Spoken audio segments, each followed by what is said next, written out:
Narayana namaskritya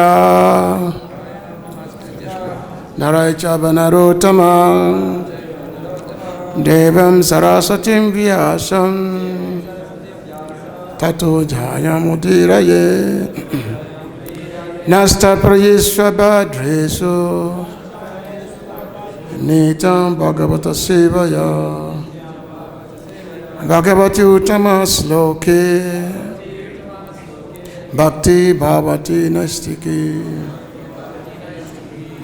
Vede Ramane Chaiva Purane Bharati Tata Hadu Adyam Cha Madhye Cha Hari Savatya Giyate Mokam Karativa Chalam Prangu Langriti Gri Yakripataham Vande Sri Guru Dinatarine Paramananda Madhava Dhamma Prajita Katavota Paramoni Mashram Satan Vedan Vastavam Atavastu Tapatan Sima Bhagavati Mahamani Kritenki Vai Para Ishwara Sadhu Rudi Havarudi Trakatipita Krishnam Anamo Bhagavate Vasudevaya Om Namo Bhagavate Vasudevaya Om Namo Bhagavate Vasudevaya. So we continue the reading of Srimad Bhagavatam, 10th canto, 16th chapter. What's text on the today? What's text? 17, 18. But which text you have in there? That's 17 there? Okay. So this chapter 16, text 17 and 18. Huh? Yeah, they want to come further. So this chapter on Kaliya Daman, the chastisement of Kaliya the serpent. So text 17 has no purport, so we're going to read text 17 and 18. Is it? Yeah. But which text is on the board? Both texts can be on the board. Which one do you want? Okay, so is it te? Is that start with te? Te, yeah. Okay. Oh, both start with te. Okay. Viś-pateḥ, is that? I know, but which one is on this so that everybody can repeat? Okay. Viś-pateḥ Dayitam Krishnam Suchitaya Padai Bhagavan Lakshanai Jagmuhu Padābja. Put 17 there. Yamuna tatam. Normally many people chant. I guess they don't want to chant today. They viś-pateḥ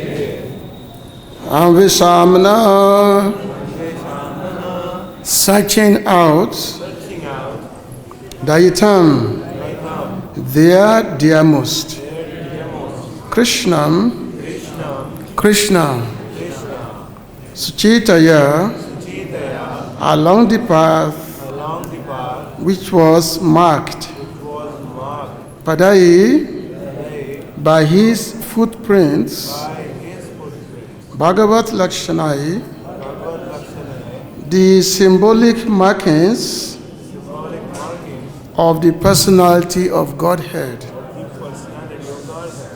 Jagmuhu, they went, Padābja, along the path, Yamuna tatam, to the bank of the Yamuna.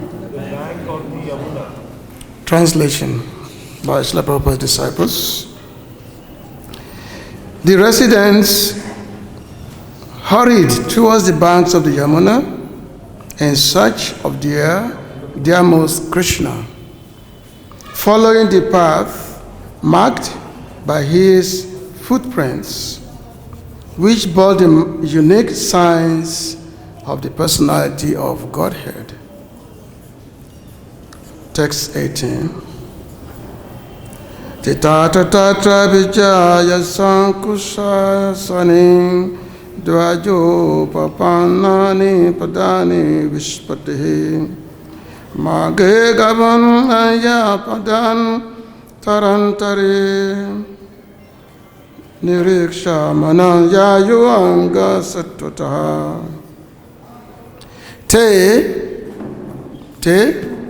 Is it? This is text 18. Okay. Tatra, here and there. Abja, with the lotus flower. Yava, barleycorn. Aṅkuśa, elephant goad. Aśani, thunderbolt. Dhvaja and flag. Upapannāni, adorned. Padāni, the footprints. viť-pateḥ of Lord Kṛṣṇa, the master of the cowherd community. Mārge, upon the path. Gavām, of the cows. Anya-pada, the other footprints. Antara-antare, dispersed among. nirīkṣamāṇā, seeing you, they went. Aṅga, my dear king. Satvarāḥ,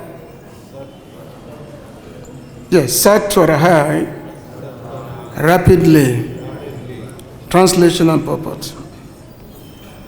The footprints of Lord Kṛṣṇa, the master of the entire cowherd community, were marked with the lotus flower, barleycorn, elephant goad, thunderbolt, and flag.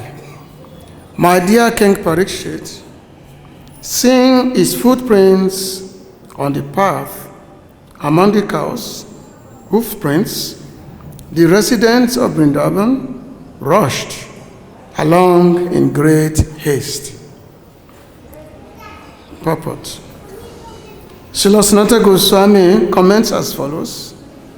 Since Lord Kṛṣṇa had passed along the path sometime previously, why weren't his footprints, which were surrounded by those of cows, cowherd boys, and so on, smudged over and brushed away?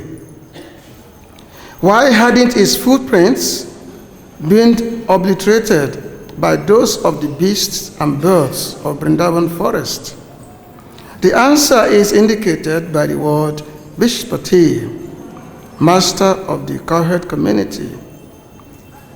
Since Lord Kṛṣṇa is actually the wealth of all living beings, all the inhabitants of the forest of Braja will carefully preserve his footprints as great treasures, the very ornament of the earth.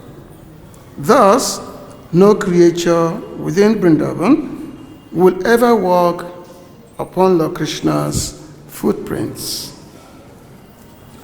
Gurave Gurachandaya, Radhikayatadalaya, Krishnaya, Krishna Bhaktaya, Tabbatayu Namo Namaha, Namamo viś-pateḥ, Krishna Pichaya Bhutale, Srimati Bhaktivedanta Swami Namine, Namaste Saraswati Devi, Gauravani Pracharine, Nebisesasanyavadi, Pashta Dishtarine, Vanchakapatarubhyascha, Kripasinavyacha, Patitanam, Pavanavibhyo, Vaishnavibhyo, Namo Namaha.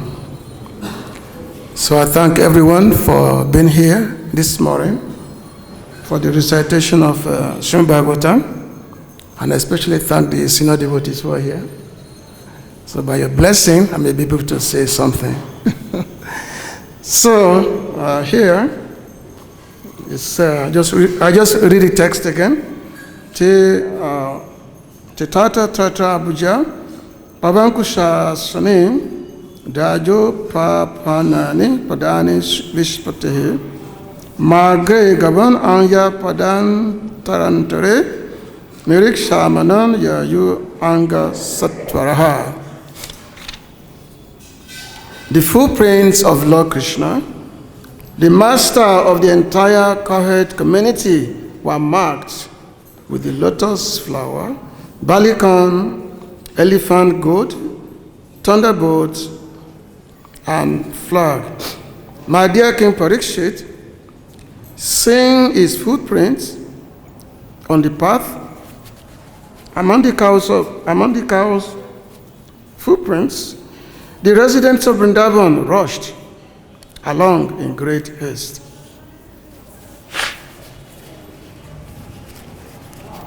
So this is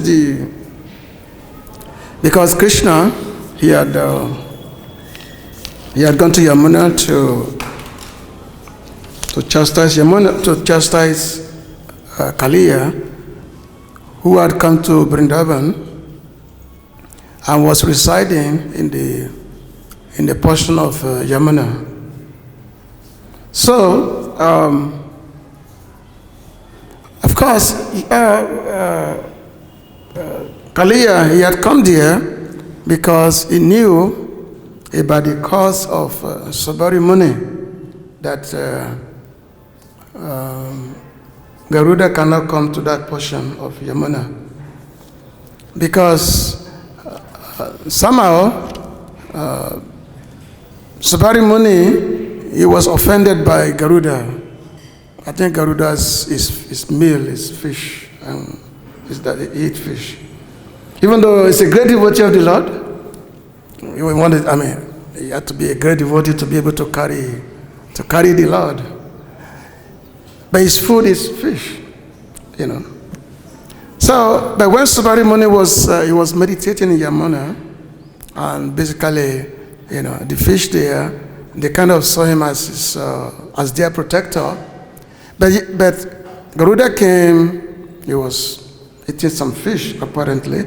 So Sabari Muni became angry and cursed Garuda that if you ever come back here, you will lose your life, you will die if you ever come to this spot.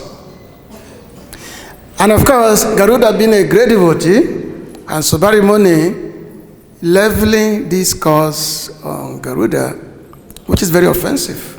He himself became offensive to a great devotee. So he had to suffer the consequence, because that is not the topic of this class. So because of that, so Yamuna will not come to that particular spot of Yamuna. Garuda will not come there. So Kaliya, being afraid of Garuda because he had done something, and Garuda wanted to kill him, so he came to that spot of Yamuna. And of course, being a very poisonous snake, big snake, his snake was very, very, he poisoned the entire Yamuna.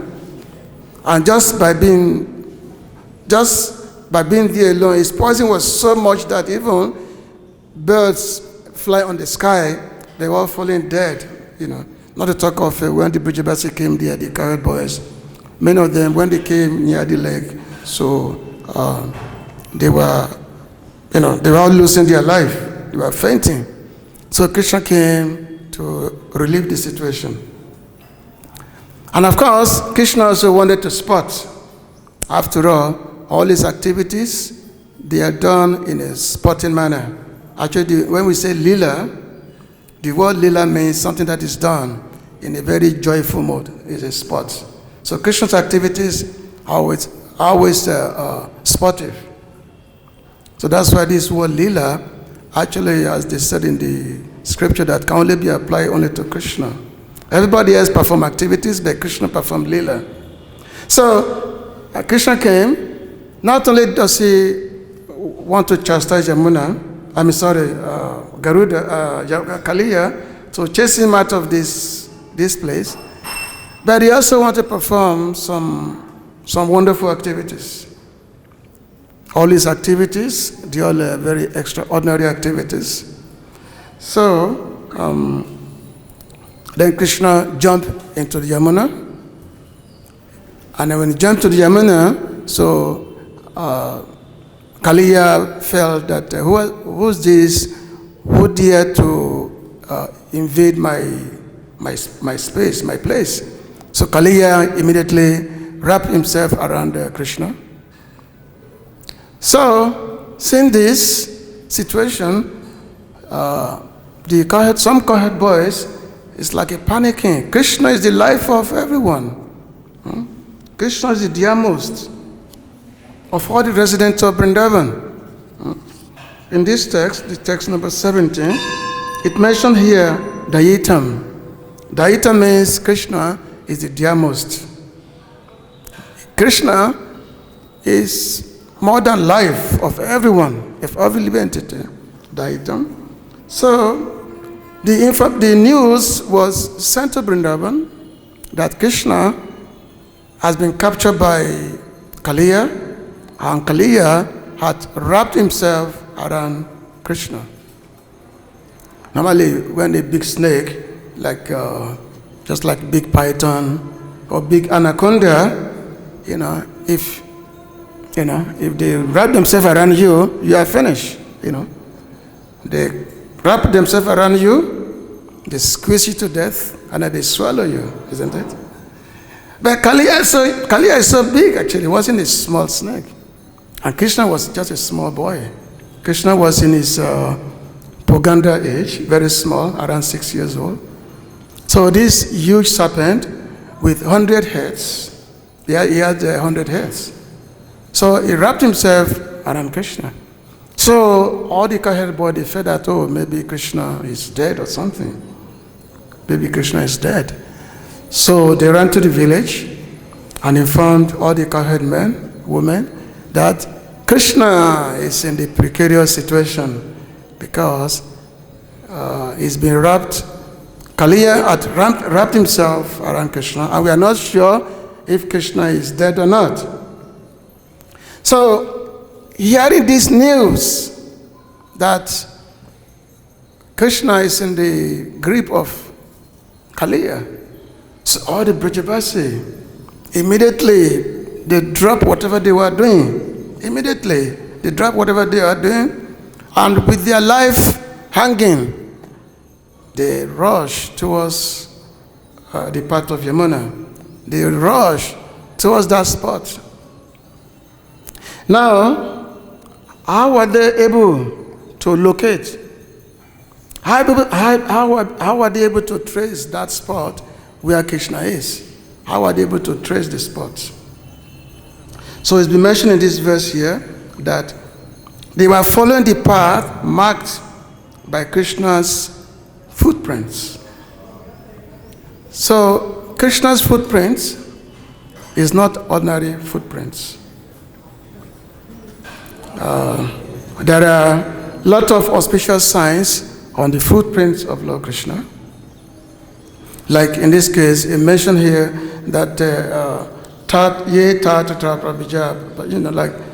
so they're able to see that in the forest, they saw the path and they saw all the signs of Krishna's footprints.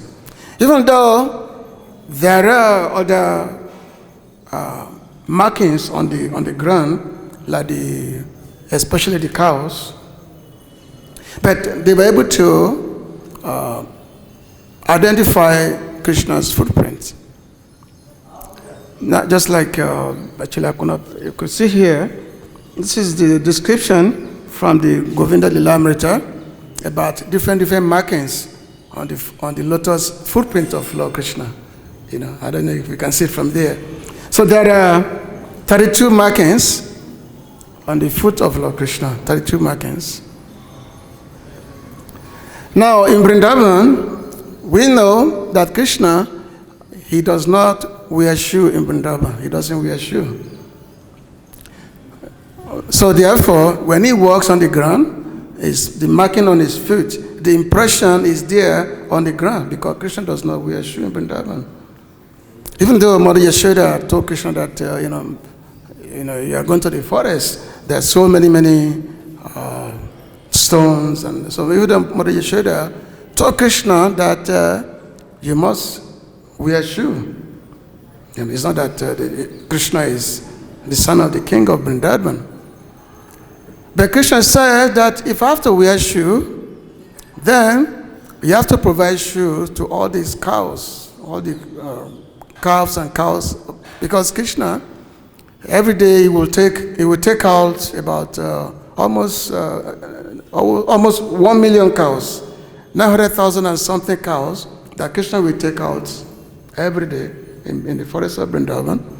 So Krishna said that the cows don't wear shoe, and I'm their protector. So if they don't wear shoe, how can I wear shoe? So therefore, I will wear shoe only if you can also provide shoes for all the cows. So in this way, Krishna does not wear shoe in Vrindavan because Krishna is just natural, it's by himself.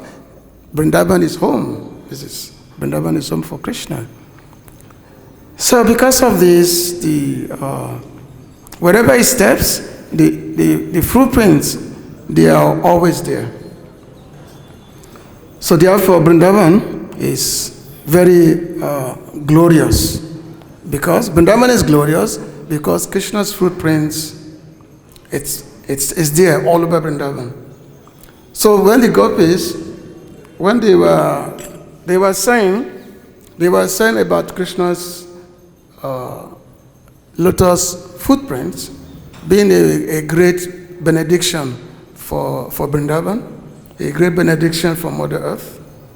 So in 10th canto, chapter 10, text 21, chapter 21, text 10. So the gopis say, Vrindavana saki bubo vitanoti kritim ya devaki sutapadam bhuja labda lakshmi govinda benu anumata mayura nityam Bhikshadi samva avataratan yasamasta satvan. So the gopis said, oh friend, so the gopis, they were talking among themselves. They have not seen Krishna yet. This was Puvarak. This is before they ever saw Krishna. So they were saying among themselves, oh friend, Vrindavan is spreading the glory of the earth. Having obtained the treasure of the lotus feet of Krishna, the son of Devaki, the peacocks dance madly when they hear Govinda's flutes, and when other creatures see them from the hilltops, they all become stunned. So, this describing the glories of Vrindavan here, that yes, because the Krishna walked on the ground of Vrindavan, and his lotus, his footprints are there everywhere. So, as stated in this verse which we are reading today, the tatrābja-yavāṅkuśāśani, then aṅkuśa is describing various items, various markings on the foot of Krishna. Because when the Brajabasis, especially aided by Nanda Maharaj, all the cowherd men, when they were all going to Yamuna, so they were able to identify Krishna's footprints because they know Krishna's footprint, especially Nanda Maharaj. You know that Krishna's foot is very special. So therefore they're able to see, even though there are other markings on the ground, still they're able to identify the markings of Krishna's footprints. So they're all on the ground. So therefore, as they were going towards the Yamuna, so they were simply following the path. They were following this path. That is the marking of Krishna's footprints. Now, there have been some few commentaries of which. Now, how do they know that this is Krishna's footprint? And how is it that these footprints were not eradicated when, and especially, it's been there for, this footprint has been there for a long time. So how come the footprints are still there when when they Brajabasi, when they were going to the Yamuna? How come these footprints, are still there?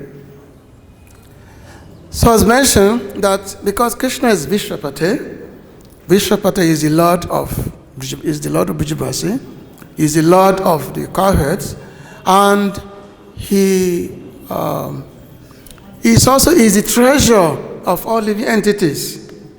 It's everyone's life treasure. The previous verse said Daitam, the dearmost. So therefore, Krishna's footprints is always preserved. No one will dare step on Krishna's footprints. It's always preserved because Krishna is everyone's life. Brajabasi, they don't know anyone apart from Krishna. And of course, for the Krishna's dear devotees, Krishna is their life. Krishna is their everything. Just like, for example, when Narada Muni was in Dwarka, and when he was in Dwarka, Satyabhama had approached Narada Muni that she wants to be Krishna's most dearmost wife. She wants to be Krishna's best wife, dearmost. So she asked Narada Muni to give her a secret, what she can do so that she'll be Krishna's most favorite wife. So Narada Muni said, okay, I will give you what to do, I'll tell you what to do. But after this, then you have to give me dakshin, because whatever I'm going to tell you, it's not free. You have to give me dakshin. So Satyabhama said, yes, I will, whatever you want, I give you. Just show me how I can be Krishna's most favorite wife. So Narada Muni, he did everything. He taught her all the mantras, whatever it is, sacrifice to do. So the result was that Satyabhama became Krishna's most favorite wife. So much so that Krishna had to go to the heavenly planet and fought with the Indra to get the Parijata flower. So now, Satyabhama's mission has been accomplished. She's Krishna's most favorite wife. So Narada Muni came back and said, now that your desire has been fulfilled, you have to pay me. You have to give dakshin. So Satyabhama said, yes, whatever you want, I'll give you. What do you want? Narada Muni replied, well, you give me what is most dear to you, of all your ornaments, all your jewelries, whatever is most precious to you, you give me.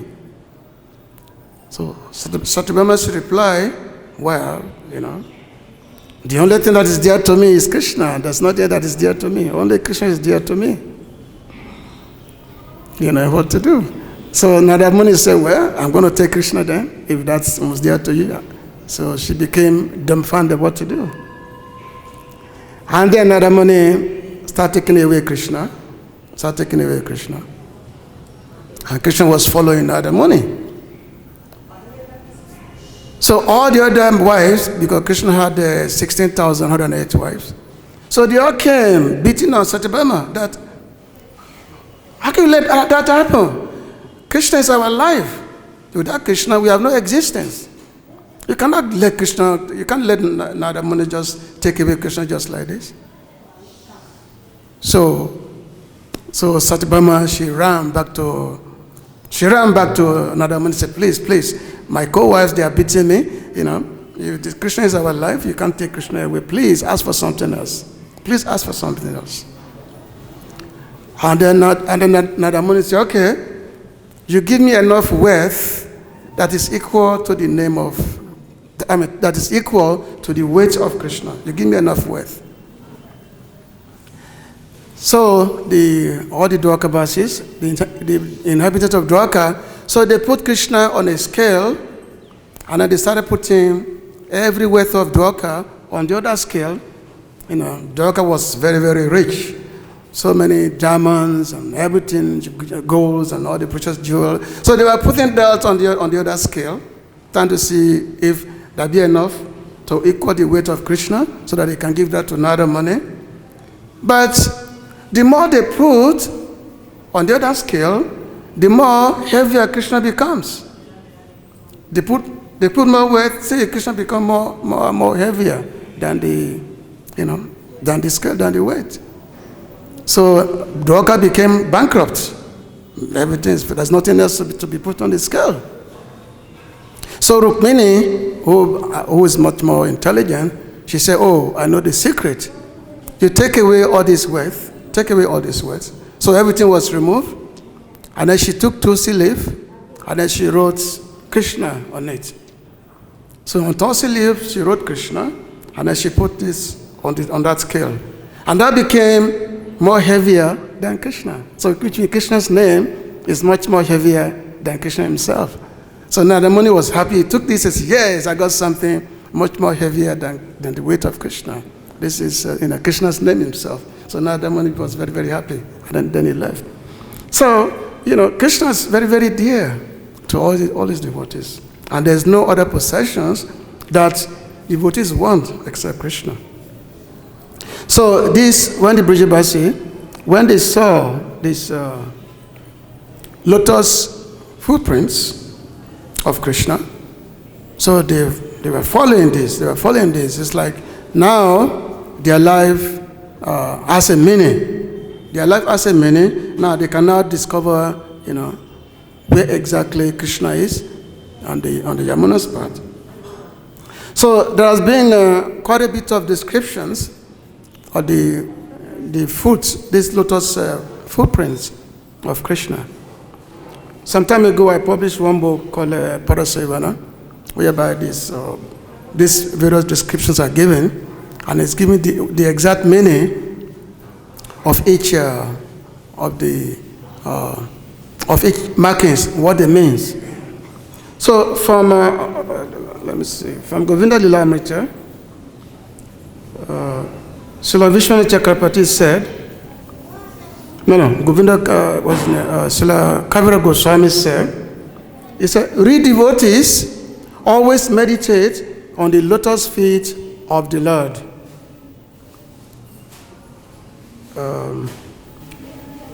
Which means they meditate on his lotus feet with less focus on him, which means they meditate on Krishna's lotus feet.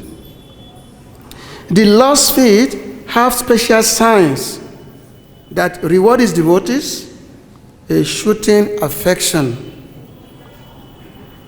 The sign of the lotus, the sign, because there is a lotus, you have lotus, there is the elephant goad, there is thunderbolt, there are many, there's aṅkuśa, about 16 of them on each foot, and each of them has a particular meaning.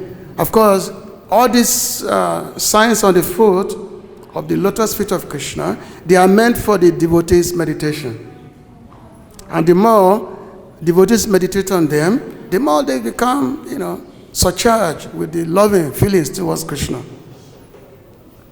He said the sign of the lotus on the sole of his feet keeps his devotees in goodness, so they can regularly and peacefully serve him. The lotus that is on the feet of the Lord, so it keeps devotees calm and in goodness, then they can nicely serve him. The sign of the barleycorn bestows glory on them, for a serious devotee becomes famous, not only in this creation, but also in the next.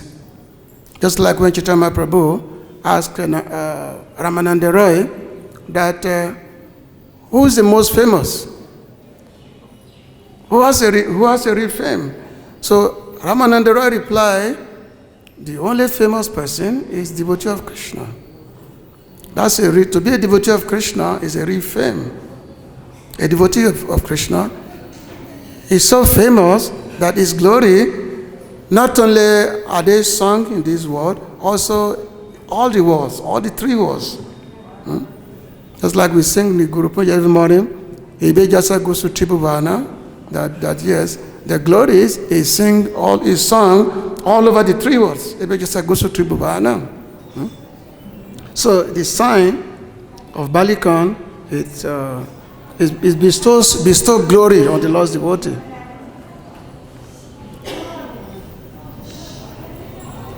Just like it mentioned here, the mind of a devotee, like when we are performing, we're trying to be a devotee, but the mind is always go here and there, just like a wild elephant.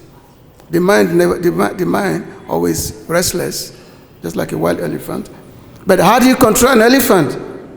You control an elephant with a goad, Like, of course, you have to be trained. Like, if in Mayapur we have elephant there. In South India, Kerala, Tamil Nadu is full of elephants. Whereby the elephant,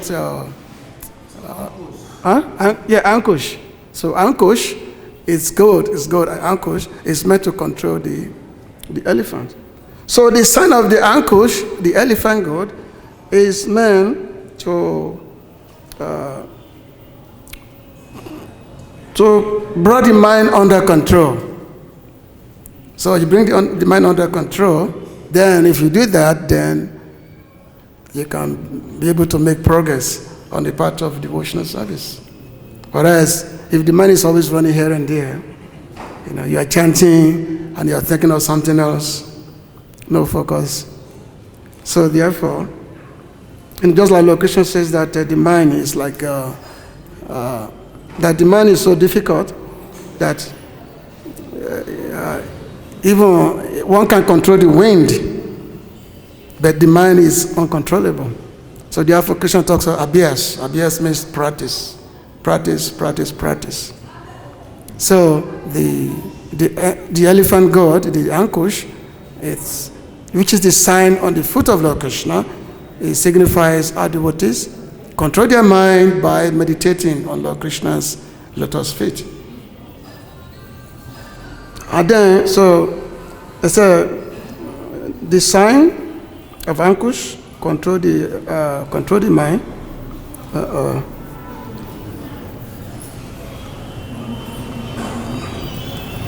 Let me see. My computer is getting mixed up here. Anyway, there is another descriptions.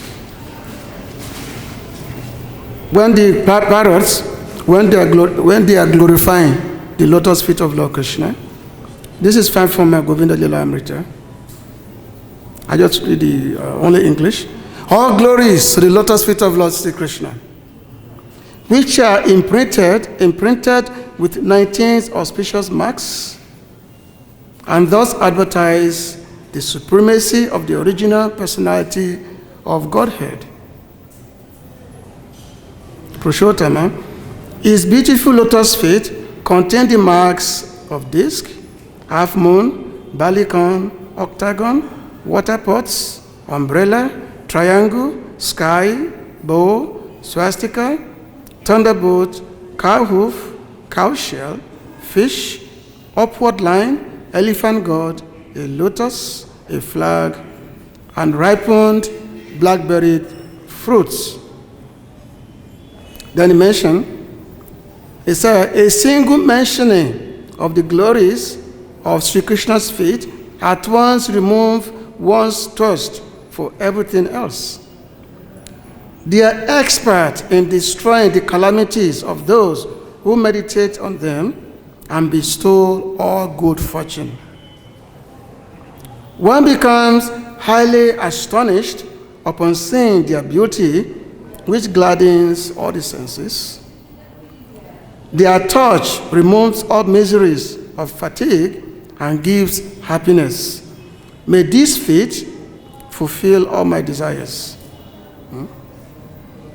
Also said that simply by meditating on Krishna's lotus feet, One attains all spiritual and material fortune, beauty, good qualities, and wealth.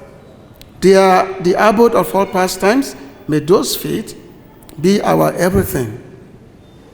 So yeah, like it's mentioned that when the viś-pateḥs, as they were going, and they're able to separate, they're able to know the Krishna's foot markings among all other markings that may be there. So it's Sanatana Goswami says that this shows that devotees, they are able to weed out all other undesirable elements, all other undesirable things, by focus on the Lord's, on the topmost goal of life, which is to attain the prem bhakti, the loving devotional service unto the Lord. So which means they're able to, just like my Goswami say, anya-pada sunya gyana kana dhyana return, aṅkuśa Krishna no salana bhakti uttima, that yes, the devotee is able to give out all other things, no other purpose, no desire for karma, no desire for gyan, no desire for mukti, anything, but anya-pada sunya gyana with aṅkuśa Krishna no sila now, only what's favorable for Krishna. This is the only path that devotees follow. So we are by weeding out all other things, devotees are able to follow, all other paths. The main path, which is to attain Krishna. So this is this teaching that is being shown to us from this description of text 18, that's a tatrābja-yavāṅkuśāśani, dhvajopapannāni, padāni, viś-pateḥ, mārge gavām, anya-padāntarāntare, nirīkṣamāṇā, yayur, aṅga, satvarāḥ. That's the footprints of Lord Kṛṣṇa, the master of the entire cowherd community, were marked with the lotus flower, barleycorn, elephant goad, thunderbolt, and flag. Mārge King Parīkṣit, seeing his footprints on the path among the cows' footprints, the residents of Vrindavan rushed along in great haste. So let us have the same frame of mind as the viś-pateḥ. They ran with the great haste just to be with Krishna. So, Hare Krishna. So thank you for tolerating me. So any question, comment? What's the significance about the feet? Why don't, the holy feet, lotus feet, we're always just worshiping feet. Why not the head or hands or chest or stomach? What's the significance of worshiping the lotus feet? Because all the wealth is there in the lotus feet. The wealth. All the wealth. Wealth. Sorry. Wealth. Like money, wealth. Sorry for my value. It's there on the lotus feet of the Lord of Krishna. It's just like when, when Arjuna and Yodhan went to see Krishna and Dwaka. That time they wanted to find out whose side Krishna is going to be on this battle that is about to come. So when Arjuna entered Krishna's room, Krishna was sitting on the feet of Krishna. Arjuna was sitting on the feet of Krishna, while Duryodhana, he was on the bedside, on the Krishna's head. So obviously, because devotees know their only value is Krishna's lotus feet. Yeah. Yes, I agree. That's 100% accurate. However, in the construction of the material body, in most cases, the feet are considered to be the lowest part of all of our extremities. But in the case of Krishna, even those that are untouchable by most people. The devotees of Krishna hanker to take shelter of his feet, to embrace his feet, to put his feet on their head. Even though a normal man, if you touch him with your feet, they become so offended because the feet are considered unclean. Yeah. Yeah, that is true. That's the most, in the material world, what's considered to be the lowest is the most significant in the spiritual world. So Krishna's lotus feet is special. Any other, anybody have any question? Comment? Like to make a comment, Prabhu? Like to comment something? No question. Yeah, comment. No comments, questioning. Okay. Yes, so Satyabhama went to Narada Muni and he explained, he gave her the secrets of becoming Krishna's favorite wife. Yeah. You didn't tell us what the secrets were. Oh. You didn't tell the story. What's the story? That secret was between Narada Muni and Satyabhama. He gave her that secret, That's, that's between them, that mantra, that special mantra, You were saved by the bell. Yeah. So, another point? Okay. You want to say something else, Prabhu? Okay. Okay, thank you very much for listening. Srila Prabhupada ki, Ganatra Srimad Bhagavatam ki, Gopi Menande.